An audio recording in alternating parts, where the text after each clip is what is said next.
悟空孫悟空。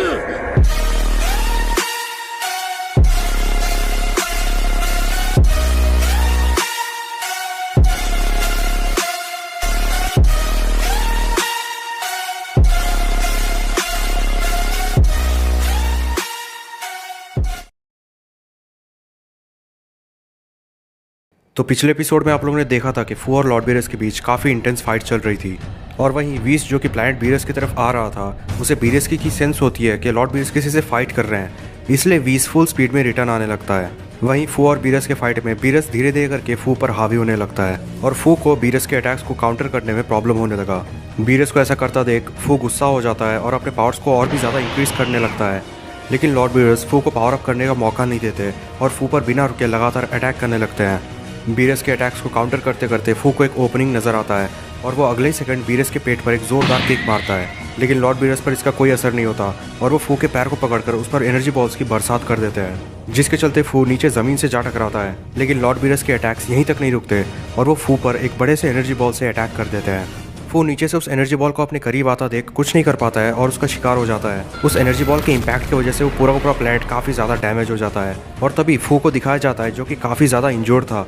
उतने बड़े energy ball से हिट होने के बावजूद फू किसी तरह से खड़ा हो जाता है। ऐसा देख गोकू और लॉर्ड बीरस दोनों ही हैरान हो जाते हैं कि इतने पावरफुल अटैक को रिसीव करने के बावजूद वो खड़ा कैसे हो गया। फू को देख लॉर्ड बीरस और अपने आप को रोक नहीं पाते हैं और उस पर दोबारा से अटैक करने चले आते हैं, लेकिन बीरस के पहुंचने से पहले ही फू बेहोश होकर ज़मीन पर गिर जाता है और उसी वक्त वीस भी वहां पर पहुंच जाता है। वहां पर पहुंचकर वीस देखता है कि पूरा का पूरा प्लैनेट लगभग डिस्ट्रॉय हो चुका है।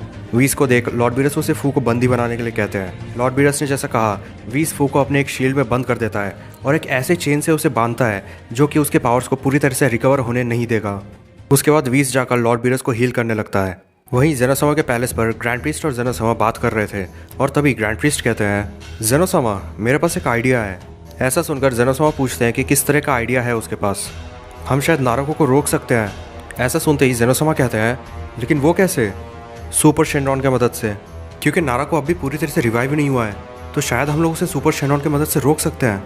ऐसा सुनकर जेनोसामा थोड़ी देर तक सोचते हैं और कहते हैं, ठीक है, तो सारे के सारे ड्रैगन बॉल्स को कलेक्ट करो।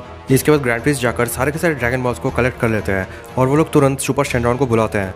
सुपर शेनरॉन के अपीयर होते ही ग्रैंड प्रीस्ट उससे विश मांगने लगते हैं और कहते हैं ताकि वो नारुतो को पूरी तरह से एग्जिस्टेंस से मिटा दे। ऐसा सुनकर सुपर शेनरॉन कहता है कि ऐसा करना नामुमकिन है। ये सुनते ही जेनोसामा और ग्रैंड प्रीस्ट सरप्राइज हो जाते हैं और जेनोसामा पूछते हैं, लेकिन ऐसा करना नामुमकिन क्यों है?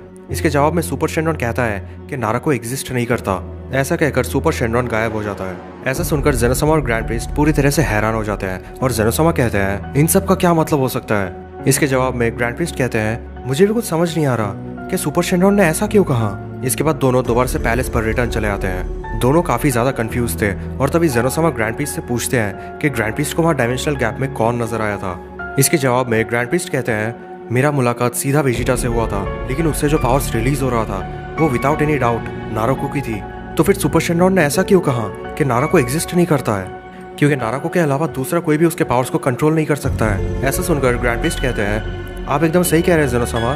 सुपर शेनरॉन की बातें सुनकर कई सारे सवाल खड़े हो चुके हैं जिनका जवाब हमें नहीं पता। लेकिन तभी ग्रैंड प्रीस्ट को कुछ याद आता है और वो कहते हैं, जेनोसामा हमें मास्टर जूनो से पूछना चाहिए, शायद वो इन सब सवालों का जवाब दे सकते हैं। ऐसा सुनकर जेनोसामा राजी हो जाते हैं और वो लोग जूनो के पैलेस के लिए निकल पड़ते हैं।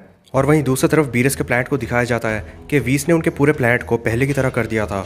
उतने ज़्यादा पावर को यूज़ करने की वजह से लॉर्ड बीरस काफ़ी ज़्यादा थक गए थे, जिसके चलते वो अपने कमरे में आराम करने चले आते हैं। वहीं गोकू को बीरस और फू के फाइट को देखने के बाद मोटिवेशन मिलता है और उसे फू की बातें याद आती है जहाँ उसने कहा था कि गोकू अब भी इन पावर्स को पूरी तरह से कंट्रोल नहीं कर पा रहा है, इसलिए वो खुद से ही ट्रेनिंग करने लगता है। इन द मीन टाइम फू को होश आ जाता है और वो देखता है कि उसे एक शील्ड में बंद करके रखा गया है। ऐसा देख फू अपने आप को छुड़ाने की कोशिश करने लगता है, लेकिन वो जितना ज़्यादा स्ट्रगल करता गया वो चेन्स फू के उतनी ही ज़्यादा पावर्स को एब्जॉर्ब करने लगी। लेकिन फू शील्ड में होने के बावजूद अपने तलवार को समन कर पाता है, जिसके चलते वो वीस के चेन और बैरियर दोनों को तोड़ देता है। शील्ड के टूटते ही वीस को पता चल जाता है और वो तुरंत फू के पास चले आता है, लेकिन वीस ने वहाँ पर पहुँचने में देर कर दी थी और फू वहाँ से चला जा चुका था। ऐसा देख वीस कंफ्यूज हो जाता है कि फू ने वीस के बैरियर को कैसे तोड़ा और ये भी कि फू का की पूरी तरह से जा चुका है। लेकिन तभी अचानक से वीस को गोकू के पास फू की सेंस होने लगी और वो तुरंत गोकू के पास चले आता है। वहाँ पहुंचकर वीस देखता है कि इतने कम समय में फू ने गोकू को बेहोश कर दिया था और वो गोकू को बस अपने साथ लेकर चला ही गया था। लेकिन वीस सही टाइम पर वहाँ पर पहुंचकर उसे ऐसा करने से रोक लेता है। फू जानता था कि उसके करंट सिचुएशन में वो वीस को नहीं हरा सकता, इसलिए वो और कोई टाइम वेस्ट ना करते हुए अपने पोर्टल में चला जाता है। वहीं दूसरी तरफ ग्रैंड प्रिस्ट और ज़ेनोसामा मास्टर जूनो के पैलेस पर पहुंच जाते हैं। ग्रैंड प्रिस्ट और ज़ेनोसामा को देख मास्टर जूनो उन दोनों को ग्रीट करते हैं। उसके बाद ज़ेनोसामा तुरंत मास्टर जूनो से पूछने लगते हैं कि सुपर शेंडॉन ने जो कहा कि नाराको एग्जिस्ट नहीं करता है, इसका क्या मतलब है। इसके जवाब में मास्टर जूनो कहते हैं सुपर शेंडॉन ने बिल्कुल सही कहा, नाराको एग्जिस्ट नहीं करता है। ऐसा सुनकर ग्रैंड प्रिस्ट उनसे पूछने लगते हैं तो फिर वेजिटा के अंदर से मुझे जो पावर्स फील हुई वो किसकी थी। इसके जवाब में मास्टर जूनो कहते हैं आपको गलतफहमी हुई है, वो वेजिटा नहीं है। ऐसा सुनते ही ग्रैंड प्रिस्ट पूरी तरह से हैरान हो जाते हैं और कहते हैं ये क्या कह रहे हैं आप। नहीं, ऐसा नहीं हो सकता, मैं पूरी तरह से श्योर हूँ कि वो पावर्स नाराको की थी, और अगर वो वेजिटा नहीं है तो कौन है, और उसके पास नाराको की पावर्स कैसे आई।